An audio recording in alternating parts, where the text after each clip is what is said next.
Good morning, everybody. Yes, it is morning, god awful morning, but we've got a raging with a special guest today, David Whalen from Correct Handed Comics. What the heck does that mean?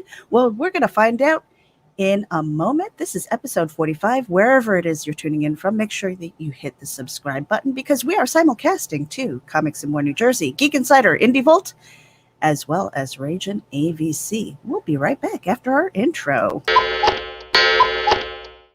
Ragin'.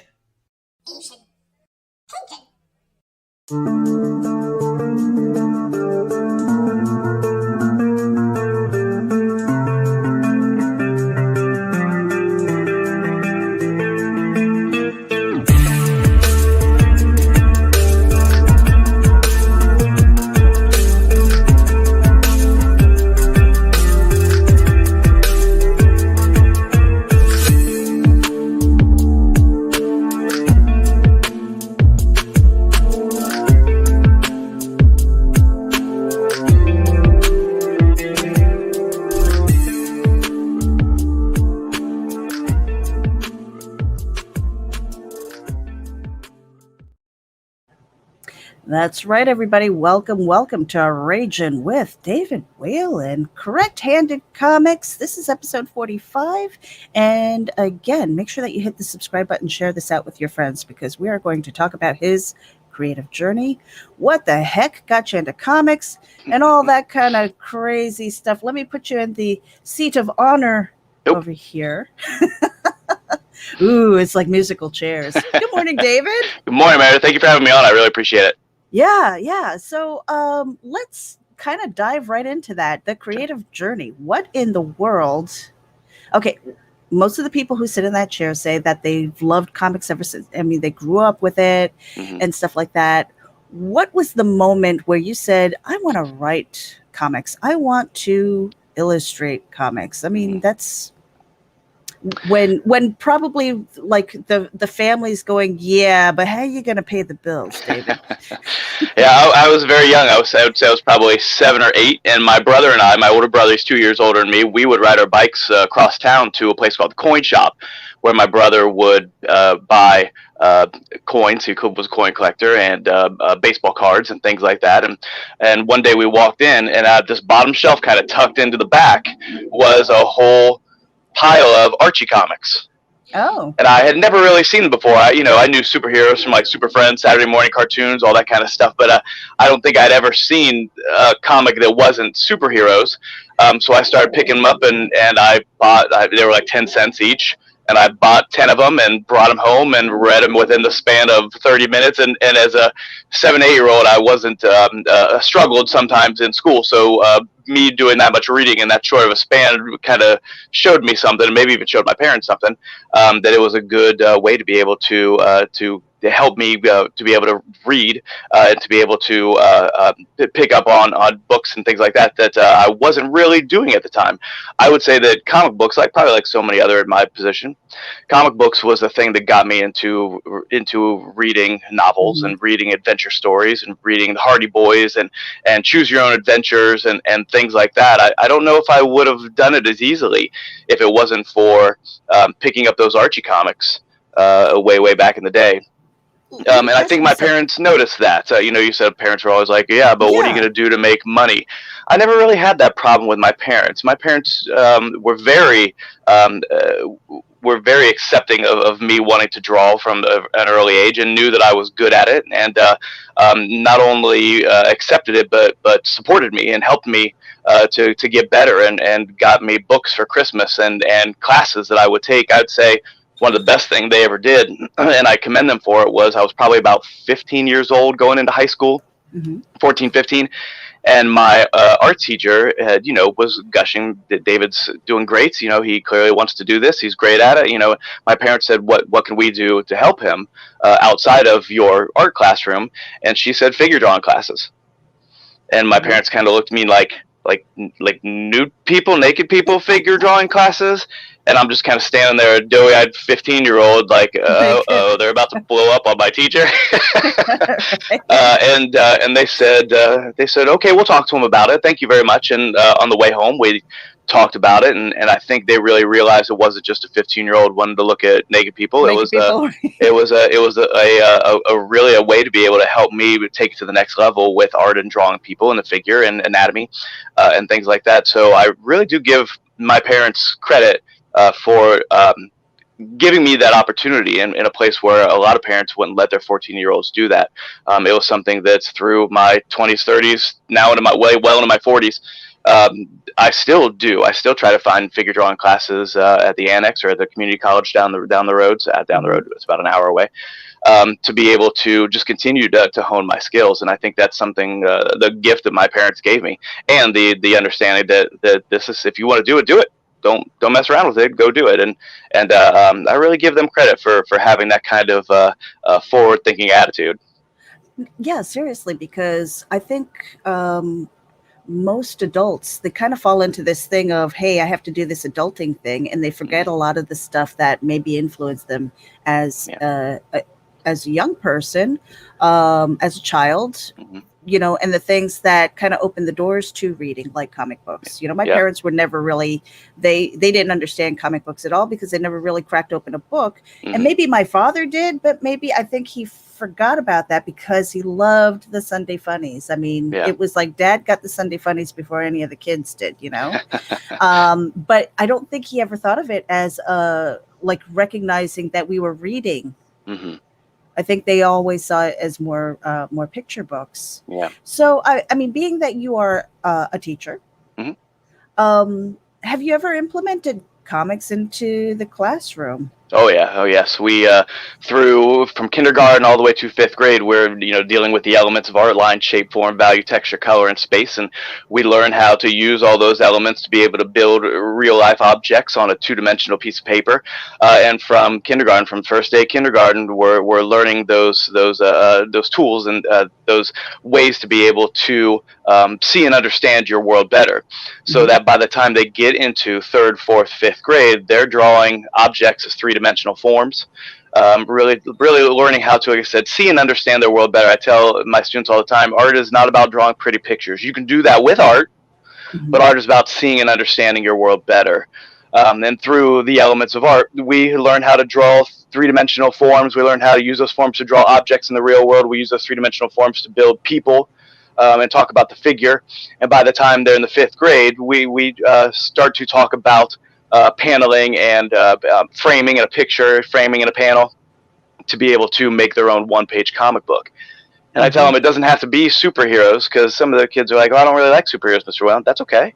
It doesn't have to be superheroes. It can be any story you want it to be. It can be a story about you. It can be a story about anything. It doesn't matter, as long as you're communicating an idea. That's whatever that idea is. That's what art's about. You don't have to be the greatest artist in the world to produce art and to communicate visually.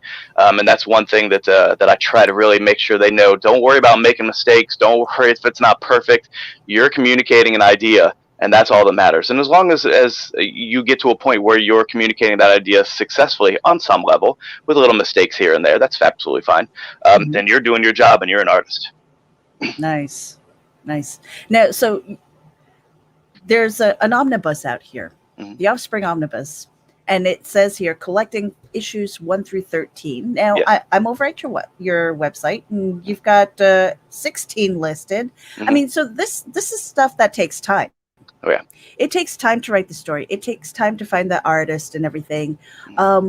What is your process when it comes to finding your team to work with? The best part about the way I do it is pretty much I'm the team. I write it, I draw it, I letter it. But I have had some help from some colorists along the way who do amazing coloring, just to kind of help me out in between issues here and there. But for the most part, it's me. Especially for the first 13 issues, I had 3 different colors on 3 different books. And really it was because I wanted to kind of streamline my process a little bit, to maybe get them out a little bit faster. My mantra is quick but quality. And those colorists came in and did a great job with those books to be able to help me get them out a little bit faster. But as I started moving forward, I'm like, I think I want to do the coloring. I think I want to do it all. And I want to really hone my skills and really work on being a jack of all trade when it comes to creating a story.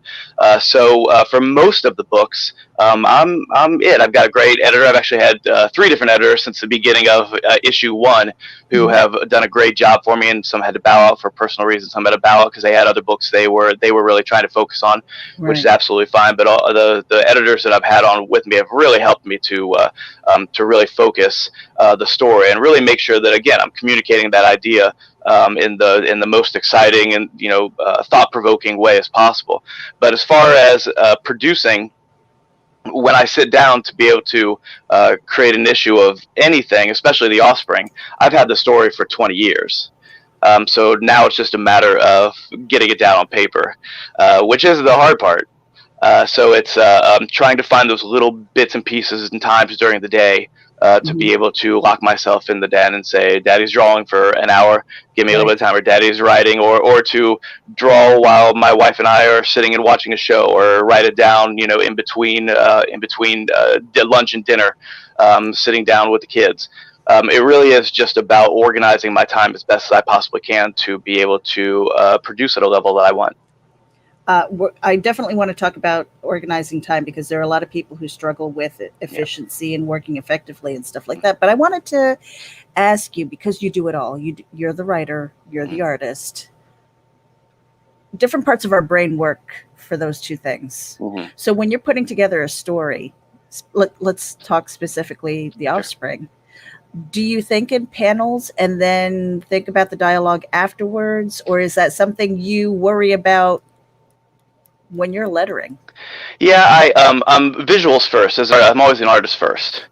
So when I'm coming up with a story, or I have a storyline that I know I want to get from point A to point B, I think about what's the best way to be able to communicate that visually, and really think about camera angles. And I'm in my brain with the scene, and the kid's doing what I know I want him to do, and then in my brain I'm turning that camera all different directions to be able to find that best angle to be able to do it in. Sometimes it's just a straightforward shot. Sometimes I want obviously as a creator, you want something a little bit more dynamic. But it really is visual for me first, for the most part. I would say that unless I'm writing a script for another artist to be able to do, which I've done from time to time, I don't write full scripts. I'll thumbnail it out. That was my next question. Yeah, I'll do points. I'll break it down into scenes. And sometimes I will say, I got to make sure they say this to move the plot forward. And then sometimes it'll be when I'm lettering, I'll go, that's a better line than what I was thinking of. Let me put that line in there. And if it fits and it doesn't affect the plot, and it shows a little bit more characterization to make these kids feel a little bit more real, then great, all the better. But yeah, I would say my writing process happens more during the thumbnail portion. Okay. Because I know where I want to go, and it's the process of putting down those panels and knowing, is this going to be 5-panel page? Is it going to be a 7-panel page? Do I need to get 10 panels in this one page to be able to tell this part of the story? I try to keep it between 4 and 6 panels per page.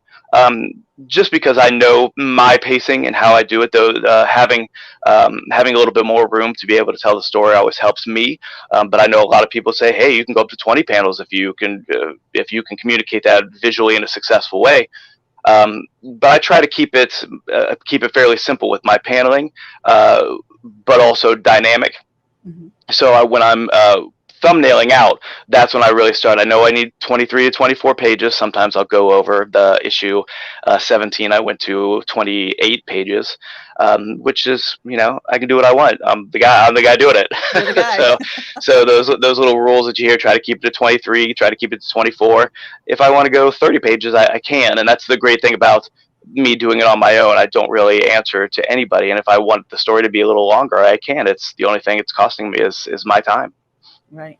Because I wanted to ask you about that. Having been on my own comics journey for almost 2 years now, the first question I had was, as a prose writer, what is the standardized script? Yeah. What does it look like?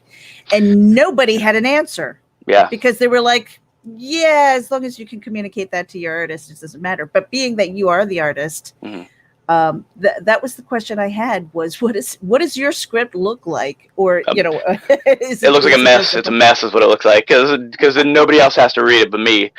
So that's the great thing about it, is it's scribbles all over the place. Sometimes it's not even words; it's a picture that that I want to try to communicate. So there'll be times, like I said, when I'm thumbnailing, there'll be notes all the way through my thumbnail pages, and the little bits of dialogue that I know I want to get in there. But for the most part, if anybody else were to look at my thumbnails and try to decipher it, they They'd have probably would no not be idea. able to.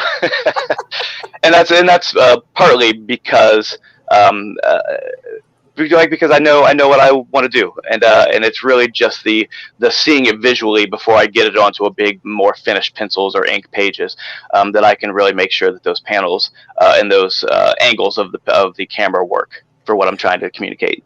So tell me about your thought process then when you're putting together a panel, because most people don't come out of the box going, okay, this panel, this pan, this view, and all that stuff, trying to put together a page. Mm-hmm. I mean, when you're doing that, has it ever surprised you that maybe the voices in your head are changing, the dialogue is changing, and maybe what you thought the story was changes? Oh yeah. There's been a few times where I've been halfway through a book and I'll think, oh, that character wouldn't, because I've had these characters for like I said, over 20 years now. So you know them inside and out. You know backstory, you everything. Yeah. I know how they would. So there's been times where, and people complain about this all the time on social media, where a character in a movie, or especially like a franchise that they love, they say things like, oh, that character wouldn't do that. That's completely out of character for them, but the writer did it to move the story forward.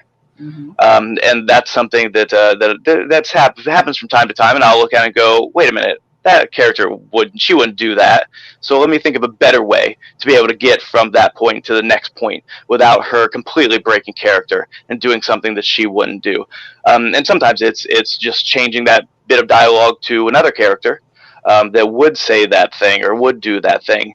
But oftentimes it's just changing it to make sure that character still gets their minute in the sun on that page, to be able to make sure that they're saying something that makes sense to them and gives them characterization, gives them, hopefully a chance for the audience to feel empathy for whatever their struggle they're going through, but also moving the story forward.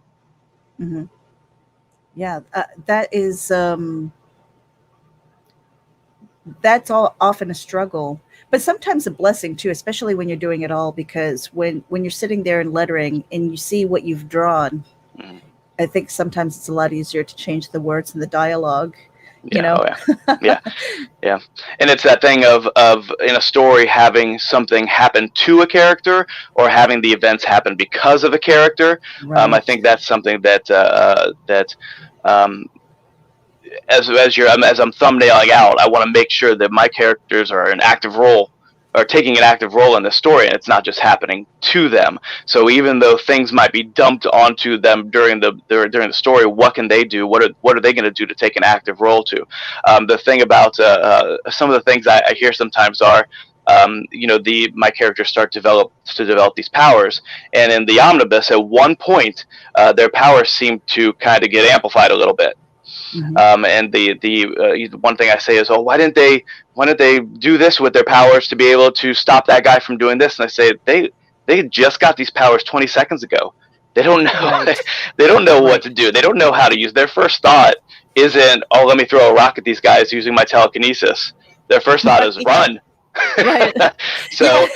So it's that slow progression that I want to be able to create. My goal is 50 issues of the Offspring, and like you said, I'm working on issue 17 right now. So mm-hmm. I want that slow burn, that slow progression of them really coming to terms with the problems that they have in their real life struggles in their own lives, and then the problems of these powers that they're developing and why they're developing, and these monster godlike creatures that are seemingly pushing these powers on them for an unknown reason at this time.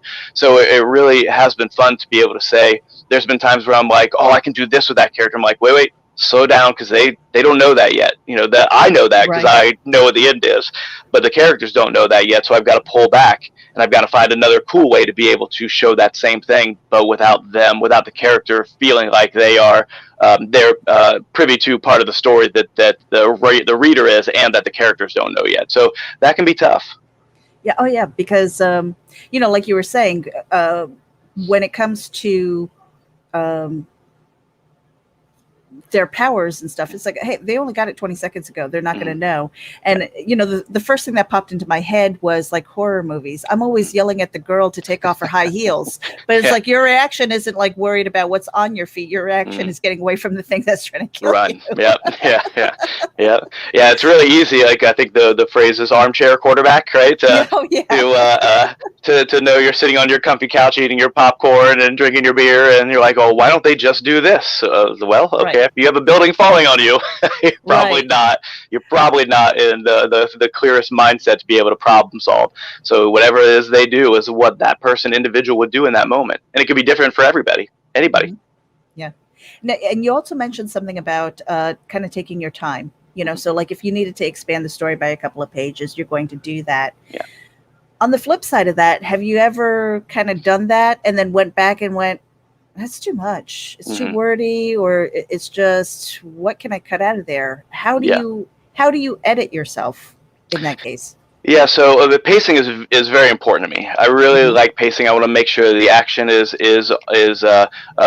it flows in a way where that it makes sense, but it also moves forward. And I don't just want action for action's sake. I want it to be something that makes sense from panel to panel to panel, and that they're, like I said, they're always moving forward to whatever goal they're trying to do. Same thing with comedy. I try to get in at least 4 jokes in every, four really landing jokes in every book, because I have one character who is his name is Vince. And he is probably the most inappropriate person you've ever met in your life, and that's this character. He doesn't have that filter in his brain.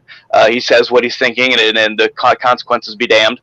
And that's one of the little quirks that I try to put into these characters. Another one is a little quick to anger. Another one doesn't have confidence in himself, even though he's the smartest guy in the room and everybody else knows it, but he does not know it. Those kind of little character traits and character quirks that I try to give to my characters, to really give them a sense of real human beings, of real problems and real things that everybody goes through. But when I'm pacing for action, or whether it's comedy or whatever it is, my thumbnails are really where I try to drive it home. But there has been times where I'll flip through a whole book, and I'll have the inks, and I'm ready to scan them in. I'm ready to get some colors on them, and I'll say, wait a minute, this page says the exact same thing that the last page said. So I'm communicating that thing twice. I'm gonna get that page out of there. And I've literally taken a whole page and just said, I don't need that page. I can get it done in dialogue in the other page. And that might give me room to be able to expand on something somewhere else. Or it might be one of those situations where I had 27 pages, and taking it down to 26 pages wasn't that big of a deal.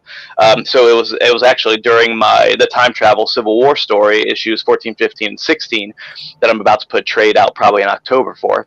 Nice. I was really trying to make sure that I was really clear about why they time travel, what they needed to do, and how they got back from their time travel adventure. And at one of the panels, I felt I was over explaining it.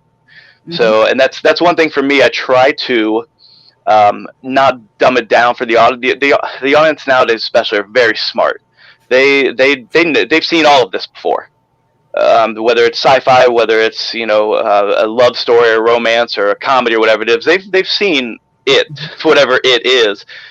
So I try to make sure that I don't over-explain, but give enough information to where if they kind of fill in the blanks in their own mind, to be able to make sure that it's clear, but not trying to pound it home too much. I was just at AnchorCon this weekend in Clayton, New York, with the first convention since all the weirdness started. And I was talking to a gentleman who worked on the old Star Trek series, the online Star Trek series. It was the Fan series. I don't know if you've ever seen any of those. I've seen a few of them, and they're really good. Excuse me. But he was talking about how Paramount started getting wind of it and put the kibosh on it fairly quickly. And they said, well, we still like what you're doing, but we want to be in control of it. And they're like, you can have 15 minutes to create your stories. So no story can be longer than 15 minutes. And this was 25 years ago. Mm-hmm. So we kind of talked about how 25 years ago that could be a problem. But I think now in the 21st century, like we said, since most readers or most viewers have seen it, whatever it is, you can start in the middle of a story, and the readers and the viewers know what's going on. They can catch up fairly quickly. Oh, Romulans are attacking the Federation. Got it. We don't need to know why. They're the bad guys. They're the good guys. Let's do it. Let's continue with the story. So being able to start a story in a place where maybe 20 years ago you wouldn't be able to start a story, I think benefits the writer at this point. For an audience that is so in tune to any genre at this point. Yeah, that kind of speaks to something that people struggle with also, is like, is my story unique enough? Yeah. How do you get past that? I mean, I'm sure that has crossed your mind, you know, when you're like, because, you know, we describe it as, oh, it's like if you did a love story with a beast, you know, it's like, oh, it's Beauty and the Beast meets aliens or something like that, you know. And it's like, you know, because people can associate that, but at the same time, it's like, okay, because of the association, you want that bit of familiarity to it without it being like outright copying, you know, because we know these, we do know these story arcs. So how do you kind of get past your own headspace, you know, where when you might be thinking, is this unique enough? Or when do you just go, yeah, screw it, I'm just, you know, it is what it is, this is my story, my voice. Yeah, I think, you know, there is time, like you said, to be able to say, you know what, yeah, we've seen this before, but I'm gonna but we haven't seen it with these two characters. You know, everybody is, well, most people have fallen in love, but everybody has fallen in love differently. So it's the act, but it's the way those individual characters deal with the act that I think is the important part. So whether it's an alien jumping out of the darkness and the bad guy shooting with a gun, you've seen it a million times, but it's more about the reaction, the way that bad guy, that Ripley, you know, in that story, handles that situation. Do they suck it up and move forward, or do they cry and retreat, you know, or do they do something kind of in the middle of it? And I think that's, for me, it's more about how my characters would react, and if it's a situation that we've seen before, how would my characters react in that situation? And some of my stories are written for that exact thing, to say, hey, we've seen this Snow White and the Seven Dwarfs, whatever it is, how would my character react if she was Snow White? What would she do? And her reaction would be a completely different reaction to the original Snow White from the original fairy tales or from the Disney. So it's that playing with that idea, that because the reader has expectations, and being able to play with that expectation of, oh, she's going to be a sweet little Snow White and she's going to help these seven dwarfs. That's probably not going to happen with one of my characters. So it's messing with expectations that I find is really interesting with those characters. And if it's something where I don't want to play with those expectations of the audience, it's me just really sitting down in a dark room, maybe some music, maybe some Pink Floyd playing in the background, and saying, what in this situation, what have I not seen before? What, as a viewer myself, who has seen a lot of movies and a lot of sci-fi, read a good amount of books, read a lot of comic books, all that stuff, what have I not seen? And how can I get that onto paper?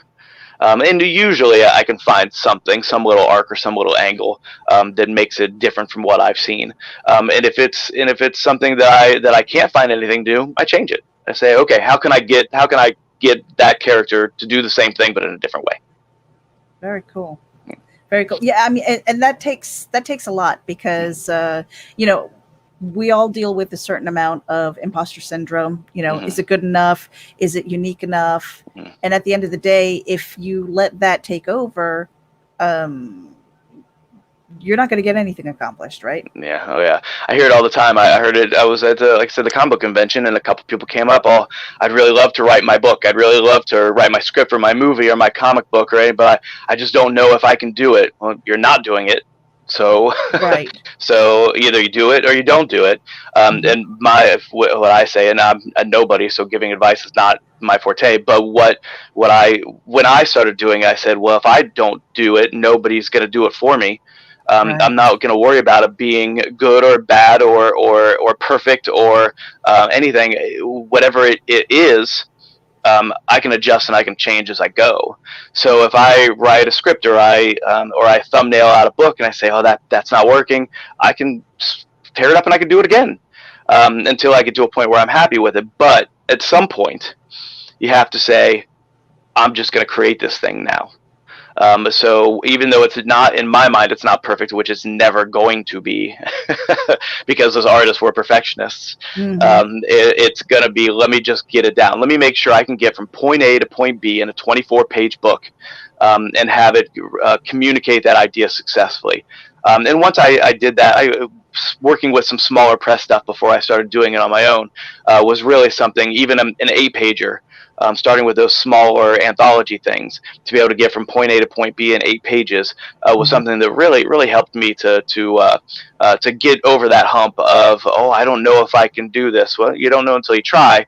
And once I kind of got away from the 8-page anthology stuff and just said, I just need to do it. I've had these stories for 20 years. It's time for me to show these kids doing the things I know I want them to do. Very cool. Now we're at the 30-minute break, so we're going to take a quick break here. For everybody who's tuning in, thank you. Make sure that you hit the subscribe button because we are simulcasting to Comics and More New Jersey, Geek Insider, Indie Volt, as well as RAGIN AVC. Hit the button.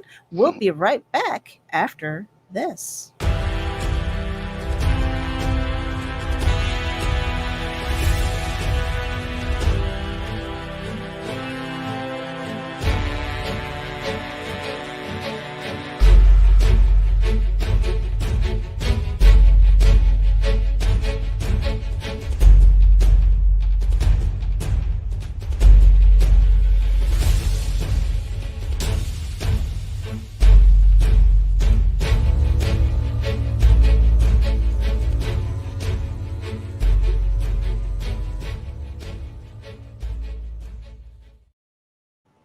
Okay, you comics fans and creators, make sure that you get your books delivered safely. Go to Gemini Comic Supply and you can use coupon code VOLT10 to get a 10% discount on your Gemini mailers. That's right. For a 10% discount on your Gemini mailers, use coupon code VOLT10. That is courtesy of Indie Volt. Thank you to Varian Grant. And we are raging with David Whalen, Correct Handed Comics, episode 45. And we are back. So, David, when you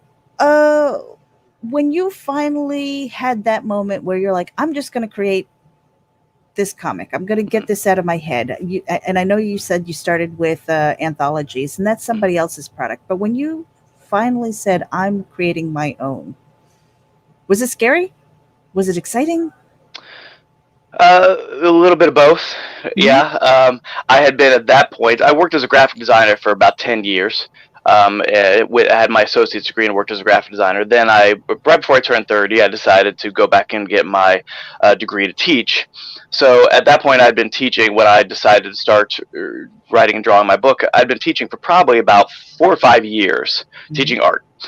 In Florida, I taught high school art and had a great time teaching those kids and doing those things. And I think that being surrounded by it every day as a graphic designer and as a teacher really it gives you the sense that sometimes you have to walk away, but it also gives you the sense that I need to keep doing this thing over and over and over and over and over again.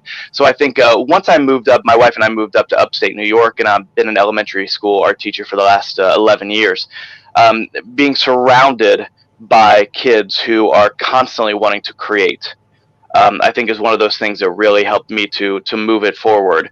Because that was probably 2 or 3 years I was working as an elementary school art teacher before I said, it is time to stop wasting time, stop messing around and get these books out.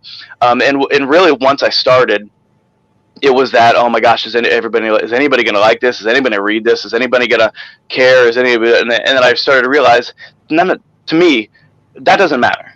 What matters to me is that I'm doing this for my own creativity, for my own love of comic books, for my own love of writing, for my family to 30, 50, 100 years down the road to be able to say, hey, look what your great grandpa did way back in the day. And they was like, oh, was he rich and famous? No, absolutely not. But he still did this thing. And for them to have kind of an understanding of who I was on some level as a creator and as a person. But I think that that fear turned into, once I knew and realized that I had something that I thought was really good and different.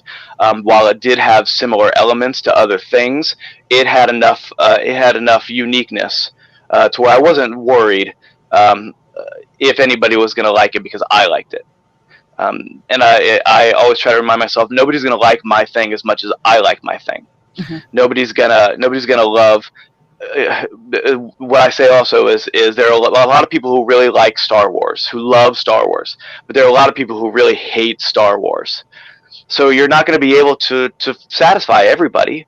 Right. So as a writer, I do things in my book that I think are cool, that I think are funny, that I think are exciting, that I think I as a reader would want to pick up and read, and hope that other people want to read it also at one point. So. So when I started putting out that first book, I wasn't scared, but I was excited to see if I could really, just the idea of me finishing from page 1 to page 24 and then starting the next book and then starting the next book. And then on book 4, finishing that first 4-issue arc, saying I just created a whole 4-issue arc comic book essentially by myself. Mm-hmm. And it didn't. And I'm still here. Nobody destroyed me. You know what I mean? I'm still, and I can still do it. Yeah. Yeah. I want to point to something that you said earlier about, like maybe somewhere in an old dusty trunk in the attic, a future great granddaughter is peering through your stuff and go, oh my gosh, great grandpa wrote this and created this. When you are putting your stories together, do you think of it as kind of a legacy thing? Does that cross your mind for the storytelling? I try not to. Mm-hmm. But it does sometimes pop up in my brain, especially when I was putting together the omnibus, saying, I was trying to make sure that I had trades for my kids to be able to own and have. My kids are 15 and 13, so they're not owning and having anything right now. Though everything they have, I own. My wife and I own and have. Yeah, exactly. So, and as I kind of let go of that idea and realized that when they are out on their own, that's when I'll give them those books. Or when, many years from now, when I'm not around anymore, their mom will say, here, these are the books Dad wanted you to have. So once I kind of got rid of but pushed to the side that idea of, I need to make sure my kids know I'm doing this right now, and kind of thought of it as, my kids will know, because we talk about it. They ask me questions about it all the time, which I love. They'll know, and they'll see it, and they'll have it, and they'll show hopefully their kids, and their kids will show their kids. And I think it's that long-term idea that is something that I brought from just my own personal experiences as a creator and as a teacher. One thing I do in the classroom is kids, I have an art wall. So if kids create something on their own at home, they like to bring it to me, and I'll hang it up on my art wall. Where every year I'll take all those art pieces down, and I'll put it in a folder, and I'll date the folder, and I throw it into a bin. And I always tell the kids that in 10 years, when you have kids and I'm teaching your kids, they'll be able to see, oh, mommy or daddy gave Mr. Whalen, oh yeah, your dad brought me this cool artwork here, and I can pull it out, and it was 20 years ago. Here it is, right here. It's that long-term thinking that not only helps my organization with creating a 50-issue story for the Offspring, but also makes it fun for me to know that 15 years, when the kids I'm teaching now have kids and I'm teaching them, I'll be able to take things like that of their parents' artwork and be able to show it to them, and them maybe even take it home to their parents and say, you remember when you did this for Mr. Whalen? And it's that long-term, those long-term goals that I think really helped me with, we talked about organization, really helped me to make sure that I knew where I was moving forward and where I was going to with my story or with teaching or with whatever it is.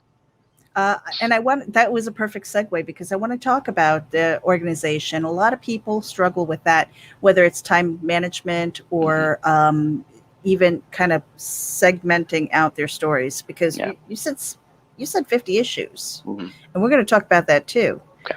But organization, time management, how do you manage to do that? Because obviously you've got kids at home, you know, plus work, plus real life stuff, and now you're doing it all. Yeah. How do you do that? It can be tricky. I think really is, like I said, it's just carving out that time to be able to do it. I think that one of the things that hinders is there's so much other stuff happening, and sometimes it's stuff that we think is very, very important, and then you realize that it's not very important. Like, I don't need to sit and watch Star Trek: The Next Generation Best of Both Worlds Part 1 and 2 for the 377th time. I might have something going on in the background, like a video or something, or music going on in the background. But for me, it's realizing that I have two options. I can sit here and I can watch another episode of The Office for the 77th time, or I can go and I can create my own stuff.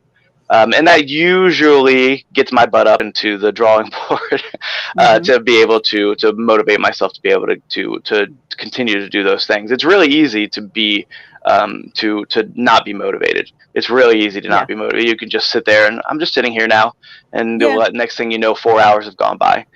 4 hours, a bag of chips, the crumbs, the TV, your brain rot. And sometimes I tell my kids all the time, sometimes downtime is important. Yeah. Sometimes you need that rest to be able to recharge the batteries. But if that resting is happening 7 hours a day, every day, it's not resting anymore. You're just not doing anything. And for me, that's the more I do, the more I do. Does that make sense? So if I am constantly moving, whether it is playing games with the kids or working on curriculum or teaching in the classroom or writing, or thumbing out the next page, the more I do it, the more I want to do it. So I try to make sure that if I am recharging my batteries, it's a quick recharge, and I go back to whatever it is I need to do. And it's difficult. It can be hard. Oh yeah, every once in a while I'll sit here and I'll be staring at the screen and nothing's clicking.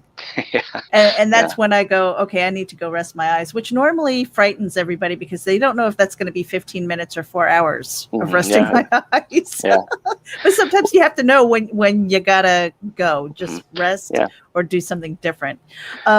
When you are creating, do you have anything like a ritual or a habit or a like I call it the warrior station set up just so that you can get work done?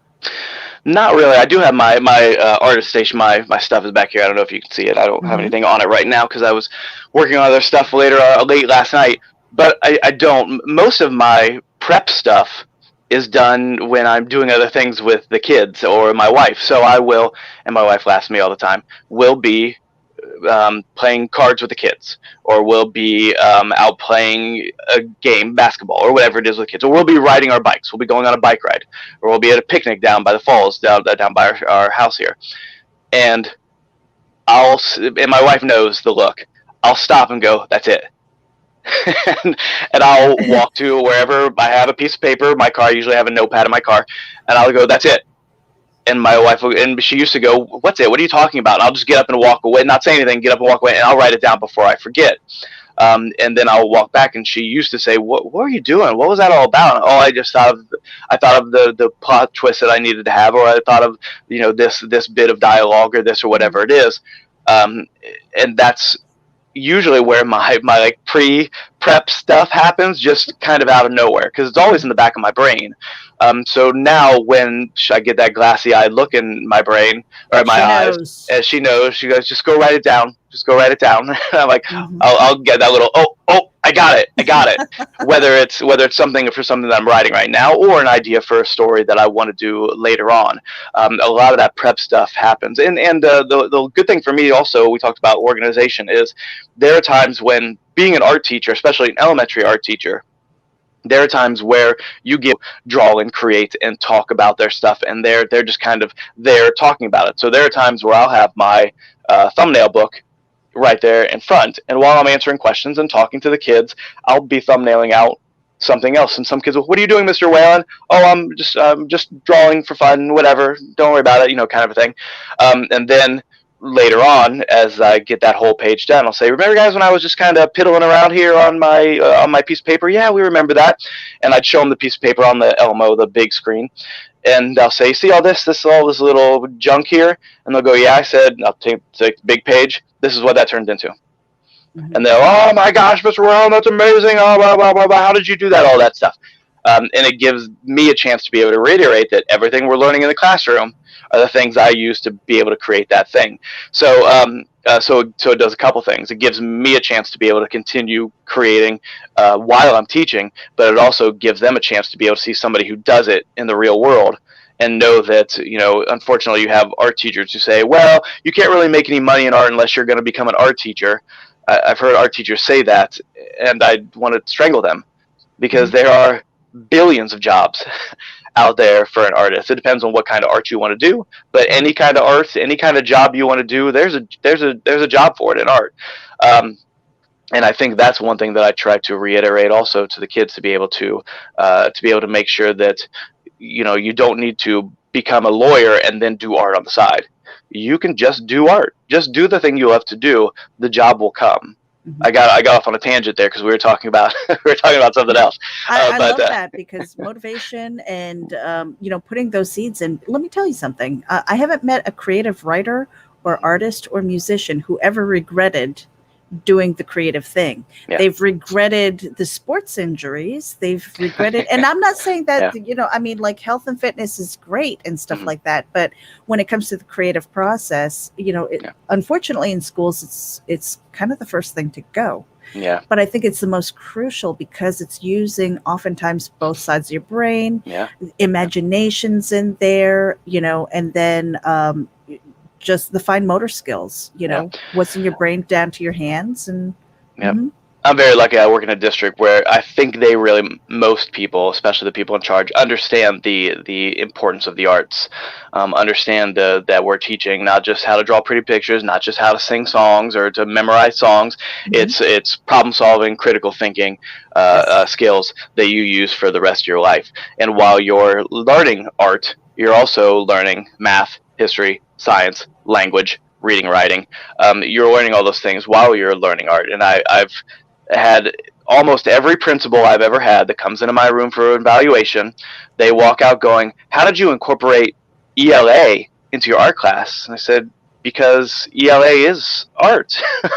What do you use to create? And I try to try to make sure that it's very clear to them that when the first element of art is line. What do you use to make letters? You use lines to make letters. What do you use to draw pictures? You use lines. Letters and numbers are just pictures that stand for words and sounds, or for sounds and amounts of things. So every time you write your name, you're drawing a picture, that represents your name. Exactly. But people don't get that, and I think that unfortunately we have lost that understanding.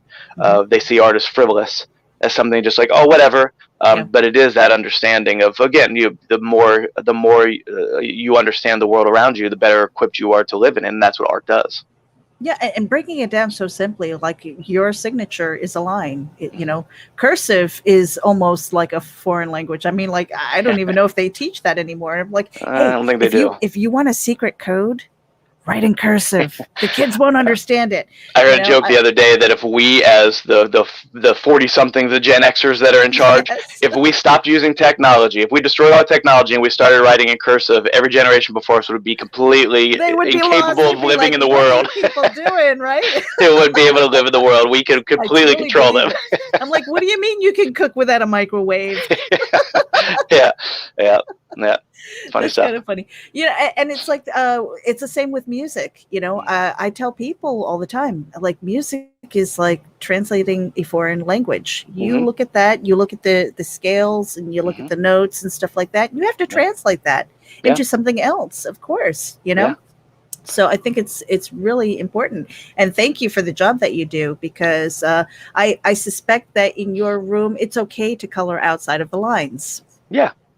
Yeah, it's one of those things. I tell them that the biggest concern, especially in kindergarten, I try to get the words "I can't" out of the vocabulary. I can't do that. I don't know how to, Mr. Whalen. Well, you're about to learn. So if you do it, you'll learn how to do it. And it might not go 100% the best you want it to go, but the more you do it, the better you'll get at it. So don't worry about making mistakes. You're going to make mistakes. Learn from those mistakes and move forward.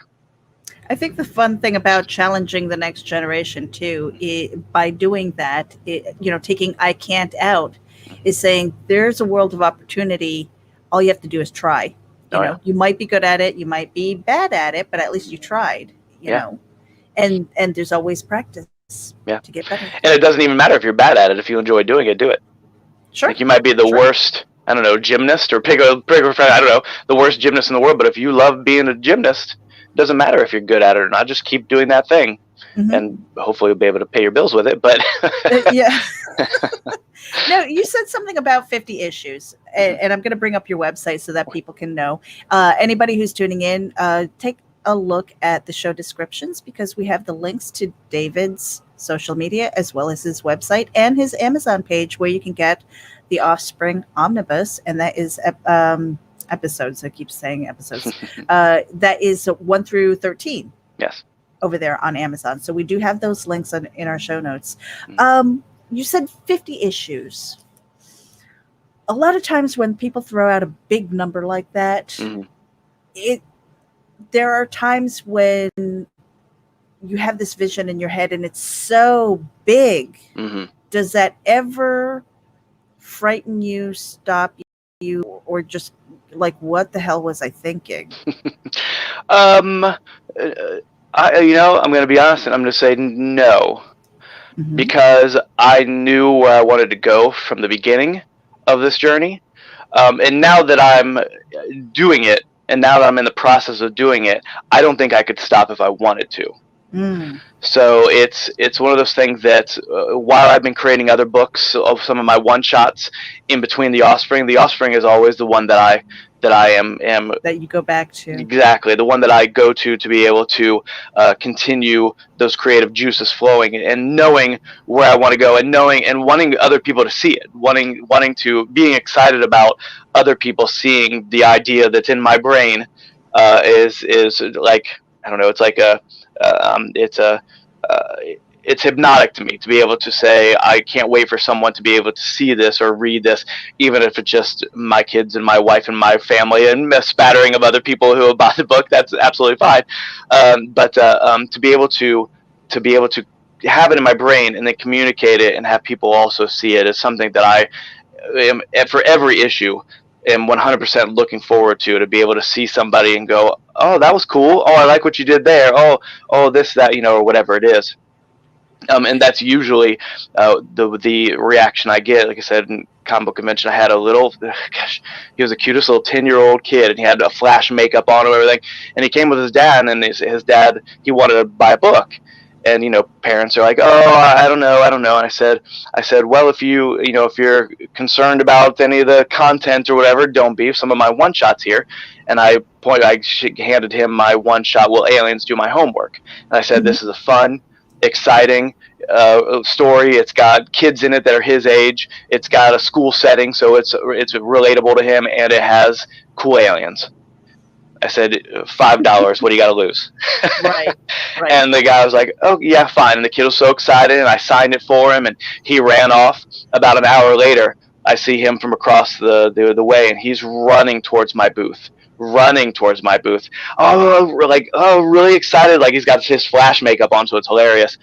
And he runs to me, goes, "I loved your book. It was so exciting. The aliens were so cool." I was like, "That's why I do this, man, because of your reaction, and because I also think it's super cool." Right. So let me ask you, because I love the idea of the omnibus, because I'm a binge reader, right? Mm-hmm. I as much as I love the tease, the cliffhangers, and things like that, then I have to wait. So the omnibus is a really cool idea. Yeah. But if people were going to start, like if they came in and says, "Well, I can't quite afford the omnibus, and I'm not sure that I'm in this story right yet." Sure. Is this something that they have to start at issue 1, or can they kind of pick up any book and start from there? I try my hardest to make sure that every story is, if you just picked up issue 6, right? It's a continuation. The story is a continuation throughout, and there are references to other things that happen in each issue, especially in the Offsprings. But I try to make sure that the recap at the beginning is done in a fun way to be able to catch them up on whatever is happening in the story. I try to have those big beginning moments to be able to say, like we said, the Enterprise is fighting Romulans. Got it. Oh, this guy's fighting this monster. Oh, this girl is trapped in this, or this kid is having problems with whatever it is. I try to make sure that I drive that home, and then at the end have that, like you said, that big cliffhanger moment. I love the cliffhanger moment. I love it. Maybe to my detriment in some cases, but I love having that end picture with, like, oh my gosh, now I gotta see what happens with this next. But I would say, and this was a conversation I had a couple months ago with another creator, is I understand that as an independent creator, any person jumping on board of an ongoing series can be daunting, because as an independent creator, you don't know if it's gonna last. You know what I mean? You don't want to spend all your time and money on an ongoing series, where the creator might get bored and not do it anymore. That's not going to happen with me, but I understand that concern. So what I do is I try to steer them towards maybe my 4-issue miniseries called Evolution Utero, about a superhero fetus inside of his mother, and his mother is the worst person in the history of the world. Or I point them towards my one-shots, my 24-page one-shots. And each of those 24-page one-shots has a different genre, a different story that is just from beginning to end, just its own story. So it gives them a chance to be able to see my writing style, to be able to see my artwork and how I create and the kind of stories that I tell, so that hopefully it'll be a bridge to having the one to be able to jump on board with an ongoing series like The Offspring. And I just realized I was on mute. So we're kind of going through your website here. We've only got a couple of minutes left. Sure. Tell us a little bit more about some of these other series that you've been working in. Is it something that, like, Correct Handed Comics is your stuff with different properties? And are you kind of open to collaborating? Yes, I've collaborated with another creator from Brian Menard from Dojo Kun Comics. Him and I were working together in a really small independent company that put out a couple books, but they kind of fizzled out. And him and I worked well together. So I came to him with a concept, and I asked him if he wanted to write it, and I would draw it, and he said, yes, let's do that. So we put together my first 100-plus page graphic novel, The Loved Ones. And it was a story about it's really my love note to movie monsters, black and white movie monsters, for Bride of Frankenstein, Frankenstein's monster, vampires, werewolves, witches, all that stuff. And it is about 4 monster children who are essentially kidnapped by a monster hunter, like a Van Helsing type character. Mm-hmm. And that monster hunter tries to raise these monster children to be not monsters.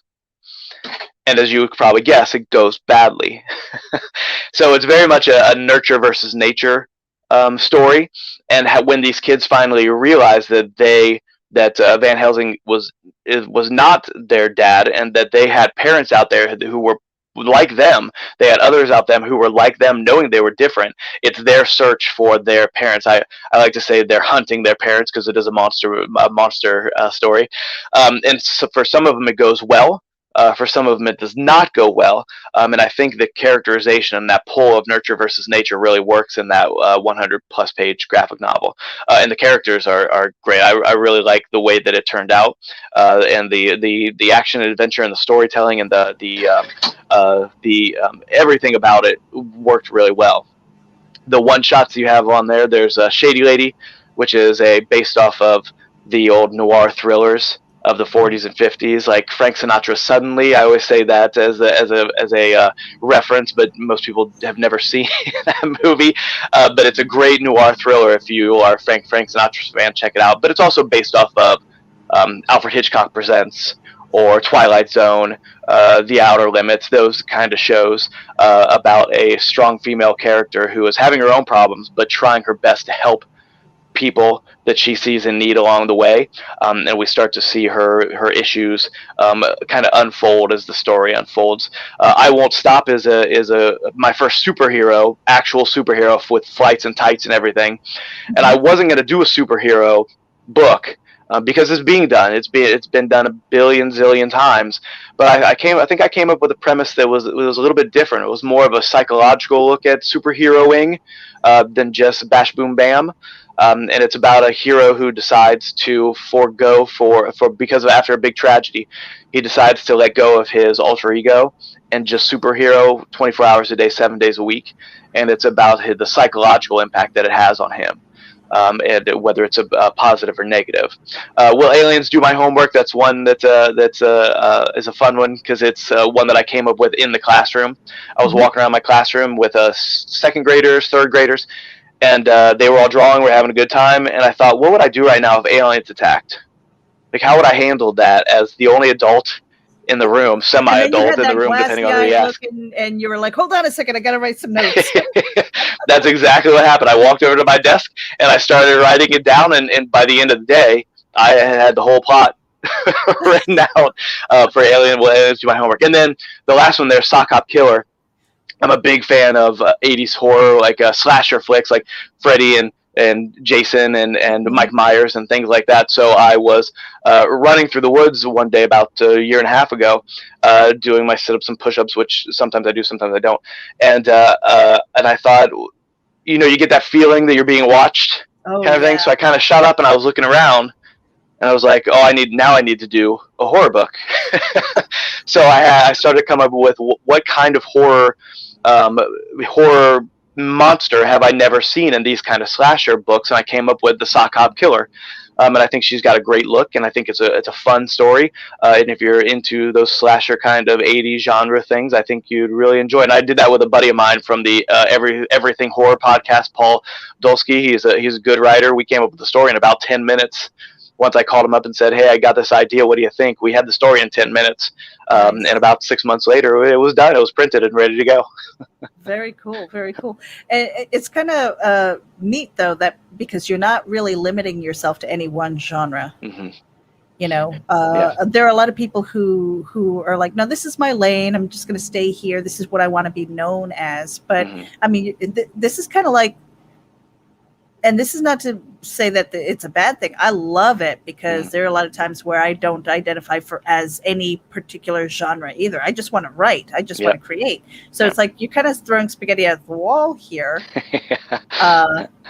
with the creative part. But like Evolution Utero, I'm like, you got dark too. Yeah, it was my attempt at a superhero story before I actually wanted to do superheroes. So again, I thought, what have I never seen? I've never seen, it came from the phrase, they were born to be a hero. Like you hear that all the time. They were born to be a hero. Well, what if they are a hero before they're born? Mm-hmm. What if there is the biggest jerk in the world gets pregnant by accident, and the fetus inside her starts developing superpowers? How does not only that individual handle that? How does that affect her? But how does the world see that? How does that affect things around her? And it really the basic theme is how parenting changes you. for good or bad, for better or for worse. When you before you have a child, you're a person. After you have a child, you're still the same person, but you are adjusted. You have to adjust on some level, and that's really what I wanted to get through with this, is how this person changes. And in some cases, no spoilers or anything, but in some cases, as she's making bad choices in her life and becomes impregnated with a superpowered fetus, how it starts to affect her, but also she continues to make bad choices because of her own fear. Mm-hmm. Okay. Now here's so we are at the end of our hour, and we're going to wrap it up really soon. But what was the decision? Because there are a lot of people in the comic book industry who will go to a crowdfunding site, whether it's Kickstarter or Indiegogo. Mm-hmm. But with your omnibus, you're going straight to Amazon. Yeah. What was kind of like the thinking behind that? Yeah, I'm not against crowdfunding in any way, shape, or form. Mm-hmm. But being pretty much a one-man band, really the only thing it cost me is my time. Mm-hmm. And when I started this, I wanted to make sure I had enough content to be able to fill a website, to be able to, and enough stories to show, like you said, I'm not sticking with just one genre. I have a lot of different stories from a lot of different genres that I want to get out there. So I wanted to make sure that I had the content to be able to fill a website, to be able to get onto Amazon, to be able to say, I am a creator. This is what I'm creating. And with Kickstarters, with those crowdfundings, always kind of in the back of my brain. So by the end of this year, I'm going to start writing my first real true sci-fi action thriller called Latent Lightspeed. And I'm 99% sure that I'm going to put that on Kickstarter. To be able to do a little crowdfunding, to be able to maybe acquire some funds to be able to help me with cons and things like that, and to be able to continue making books. But it's going to be my next 100-page graphic novel, and it deals essentially with the fear of death. That's ingrained fear that you have of, oh my gosh, one day I will not be here anymore, and it's inevitable. But for Latent Lightspeed, what if it was not inevitable? So he's a scientist who is working on a cloning method to make him and whoever else he chooses give them immortality. And there are clearly people, government people, other alien races who want that technology as well. So that's the 100-plus page graphic novel that I'm going to start. I'm hoping starting. I've already kind of got it plotted out already to by the end of the year, and get that out hopefully in 2022. That's kind of interesting, and I definitely want to have you back to talk about that, because awesome. The older we get, we think about our mortality. Oh yeah. Oh yeah. Well, and so, quick question then: given the chance for immortality, would you take it? Absolutely not. Absolutely not. Well, one of the things that makes us special is that we're not here forever, right? As individuals and as a human race. So while death is inevitable, it's also sad and hard. But I think that as a human race, the more we start to embrace that we only get this small, finite amount of time, the less damaging it will be, the less sad it would be, and the more we can celebrate a life lived well, rather than mourn the loss of someone we loved. And if it's someone who was loved and did love and created a life for them and other people, being sad about it is hard for me. And I understand, my wife and I talk about it all the time. I know that I see it a little bit differently than most people, because when my dad passed, very sad, I was anxiety-driven sadness for that kind of situation, but also remembering all the things he did for me and all the things he did for my brothers and sisters, and the fact that he lives on through me and us and my children. I see my dad and my son every day. So in that case, we do have some level of immortality. But to actually be someone who lives forever, I think is a bad idea. Yeah. And then you probably wouldn't have those moments where your great-great-grandchild is looking through the attic and finding grandpa's Exactly. old stuff. Exactly. If I'm still there, it's not a special. Right? Be like, oh man, here Yeah. he goes again. Now I got to go talk to 1,000-year-old grandpa. Blah. Ew, and he smells.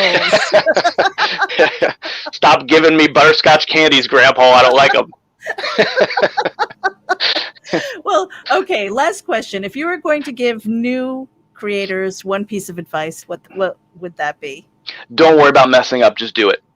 Mm-hmm. Don't worry about people critiquing you. Don't worry about anybody else's thoughts or opinions. If you have a story and you want to do it, do it. Do it. Don't waste time. Get it done. Even if it's not a success as successful as you want it to be, the more you do it, the better you get at it, and the more successful it'll be in the future. And if it's something that you truly want to do, you'll continue to do it no matter what. Yeah. No regrets. Exactly. So I want to thank you guys for tuning in who are on the live stream. And when you're playing the replay, make sure that you share this out with your friends also. There's a lot of information here. We are talking with David Whalen. Is it Whalen or Wallen? Whalen. Whalen. Okay. So thank you to Grant Lankard. We've got Apex Comics, Ninja Jenko's here, as well as Christian Basil from the Legend of the Traveling TARDIS radio show. Mike Jimmy Lorsha de Bruyne is here as well on the live stream. Thank you guys for tuning in. Let me put this card up as we say goodbye. Again, we are simulcasting to multiple channels, wherever it is that you're tuning in from. Make sure that you hit the subscribe button and share it out with your friends. We are raging with David Whalen, Correct Handed Comics. All of his links are in the show description, so make sure that you go over there. Follow him everywhere. Just don't peek in his windows, because that's weird. Hey, David, do me a favor. Yes. Say, throw my dudes. Throw my dudes. We're out of here, you guys. Thank you for tuning in. Bye-bye.